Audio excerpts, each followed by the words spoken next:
நான் மீண்டும் மீண்டும் சொல்கிறேன், இதை தள்ளிவிடாதே. லைக், சப்ஸ்கிரைப் செய்து முழுமையாக பார்க்கணும். இந்த வீடியோவை முருகனை கண்களில் நிறுத்தி ஒரு நொடி நின்று பாரு. அவர் முன் நிற்கும் போது வாழ்க்கை பயமெல்லாம் ஓடிப்போகுது. வேலின் ஒளி உன் உள்ளத்துக்கு நுழையுது. உன் மனசில் எத்தனை போராட்டம் இருந்தாலும் முருகன் ஒரு மூச்சாகவே நிம்மதி தர்றார். உன்னை யாரும் காப்பாத்தலனாலும் வேல் காப்பாத்தும். உன் நடையில் தடைகள் வந்தாலும் அந்த தடைகளை உடைக்கிற சக்தி முருகனிடமிருந்து வரும். இன்று நீ எவ்வளவு சோர்வாக இருந்தாலும் முருகன் உன்னை எழுப்ப தன்னோட 6 முக ஒளியை அனுப்புகிறார். உன் பிரார்த்தனைக்கு விடை வரலையா? கவலைப்படாதே, முருகன் தாமதிக்கிறார். ஆனால் தவறுவதில்லை.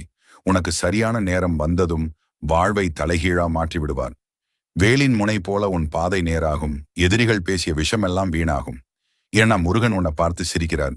அவர் சிரிப்பே உன் வாழ்வின் வலிமை நம்பிக்கையை மீண்டும் உயிர்ப்பிக்கும். எத்தனை முறை விழுந்தாலும் மீண்டும் எழு. ஏன்னா முருகன் உனக்காக போராடுறார். நீ கண்ணை மூடிக்கிட்டு